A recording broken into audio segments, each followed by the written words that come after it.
আসসালামু আলাইকুম রহমতুল্লাহি ওয়া বারাকাতুহু।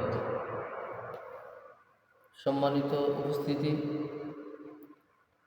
আজকে আপনাদের সম্মুখে যে বিষয় নিয়ে আলোচনা করব সে বিষয় হচ্ছে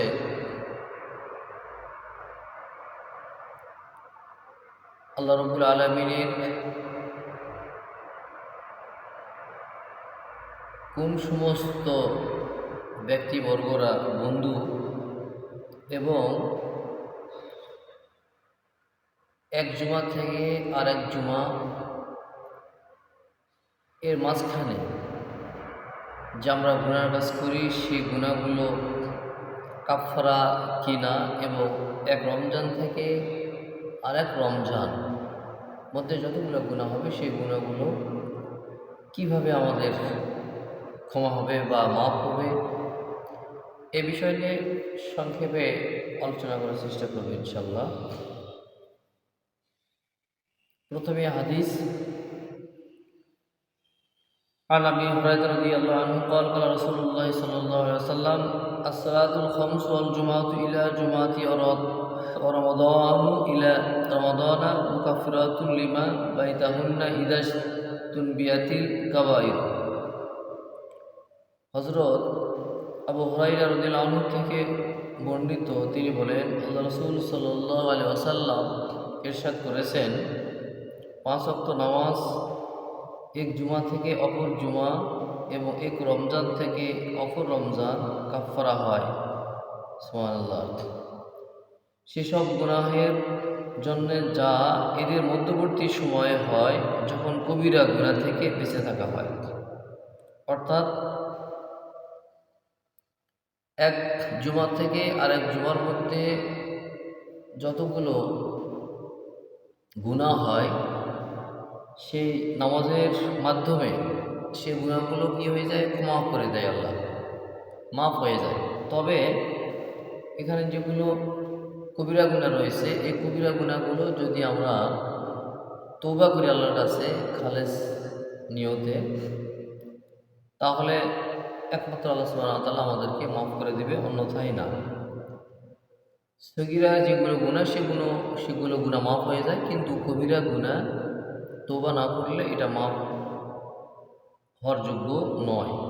এবং এক রমজান থেকে আরেক রমজান যতগুলো গুনাহ হয় সে গুনাহ মাফ হয়ে যায়, সেগুলো সগীরা। কিন্তু কবিরা গুনাহ যদি করি তা আল্লাহর কাছে তওবা না করলে তিনি আল্লাহ মাফ করবেন না। এই বিষয়ে পবিত্র কোরআনে আল্লাহ সুবহানাহু ওয়া তাআলা কথা উল্লেখ করেছেন, আফালা তুবুনা ইলাল্লাহি ওয়াস্তাগফিরুন, আল্লাহু গফুরুর রহিম। যে আল্লাহ তিনি তো দয়াশীল, ক্ষমাশীল, তিনি ক্ষমা করবেন, কিন্তু আমাদের কি করতে বলেছেন? তওবা করে না কেন? আফালা তুবুনা ইলাল্লাহ, তওবা করে না কেন? আমাদেরকে তওবা করতে হবে। তওবা করলে আল্লাহ সুবহানাহু ওয়া তাআলা আমাদেরকে ক্ষমা করে দেবেন।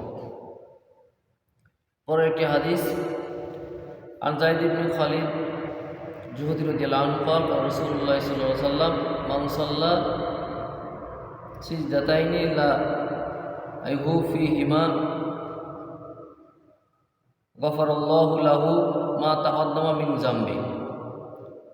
হযরত যায়েদ ইবনে খালিদ জুহানী রাদিয়াল্লাহু আনহু হতে বর্ণিত, তিনি বলেন রাসূলুল্লাহ সাল্লাল্লাহু আলাইহি ওয়াসাল্লাম বলেছেন, যে ব্যক্তি 2 রাকাত নামাজ আদায় করেছে আর তাতে ভুল করেনি, আল্লাহ তার গুনাহ মাফ করে দিবেন যা অতীতে হয়ে গেছে। আমদ। তার এখানে একটি শিক্ষা যে নামাজের মধ্যে ভুল যদি না করে, তা নামাজের মধ্যে যদি ভুল না করি তাহলে অবশ্যই প্রয়োজনীয় নামাজের যেগুলো মাসলা মাসাইল, নামাজের যেগুলো দোয়া রয়েছে, নামাজের যেগুলো বেশ কিছু সূরা, অত 5টি বা 10টি বা 20টি সামর্থ্য অনুযায়ী যে সূরাগুলো দিয়ে আমরা সূরা ফাতিহা সহ নামাজ পড়ি, সেই সূরাগুলো আমাদের কী করতে হবে? সঠিক নিয়মে শিখতে হবে, সহিভাবে শিখতে হবে। এবং মাসলা মাসাইল, আমি যে এখানে স্পষ্ট করেছি 2 রাকাত নামাজ পড়েছে, ভুল করে, হাদিস স্পষ্ট প্রমাণিত হয় যে তাহলে আমাকে কী করতে হবে?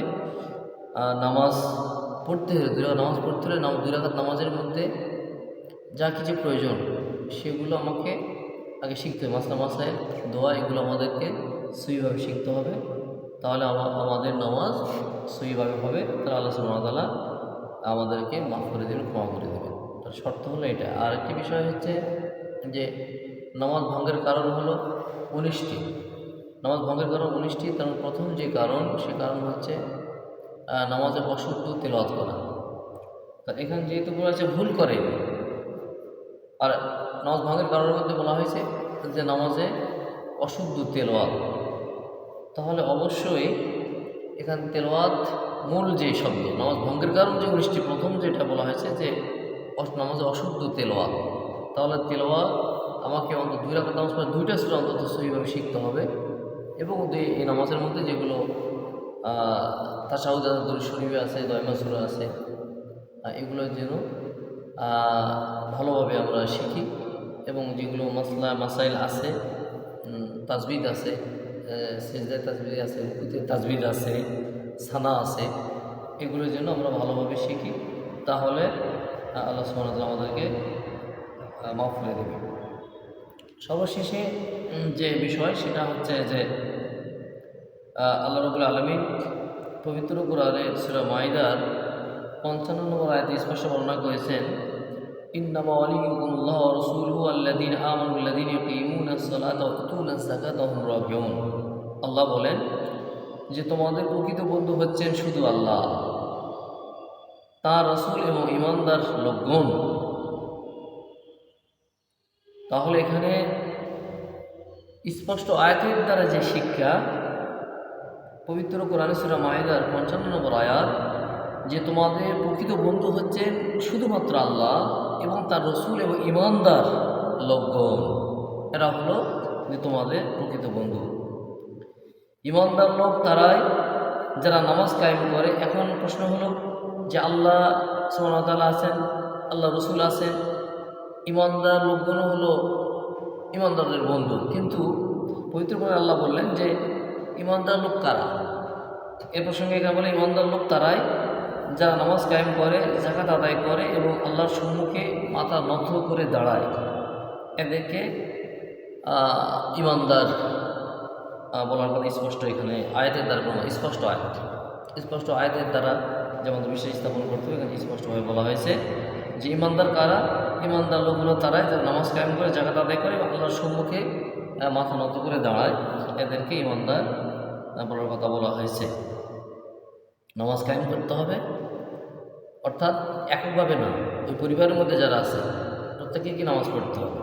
নামাজ কায়েম শব্দ বলা হয়, তার মানে এককভাবে না, সামর্থ্য অনুযায়ী আরও যত দূর যাবে, কিন্তু অবশ্যই সেই পরিবারে কি নামাজ পড়তে হবে। এবং জাকাত দিতে হবে সামর্থ্য থাকলে, আর মাথা নত করতে হবে আল্লাহর যেগুলো বিধান রয়েছে বিধানের উপর, তাহলে এরা হলো ঈমানদার। আর তখনই আল্লাহ সুবহানাহু ওয়া তাআলা বললেন যে তোমাদের প্রকৃত বন্ধু হচ্ছেন আল্লাহ এবং তার রসুল এবং ঈমানদার লোকগণ। তো ঈমানদার লোক তারা যারা নামাজ কায়েম করে, যাকাত দেয় এবং আল্লাহর সামনে মাথা নত করে দাঁড়ায়, এদেরকে ঈমানদার বলে পবিত্র কোরআনে সূরা মাইদা 55 নম্বর আয়াতে স্পষ্টভাবে আল্লাহ সুবহানাহু ওয়া তাআলা বর্ণনা করেছেন। তো আল্লাহ সুবহানাহু ওয়া তাআলা আমাদেরকে যেন এই সংক্ষেপে কয়েকটি হাদিস এবং এই আয়াতের আমল করে যেন আমরা জীবনযাপন করতে পারি, এই তৌফিক আল্লাহ সুবহানাহু ওয়া তাআলা আমাদেরকে দান করে। আল্লাহুম্মা আমিন। আসসালামু আলাইকুম ওয়া রাহমাতুল্লাহি ওয়া বারাকাতুহু।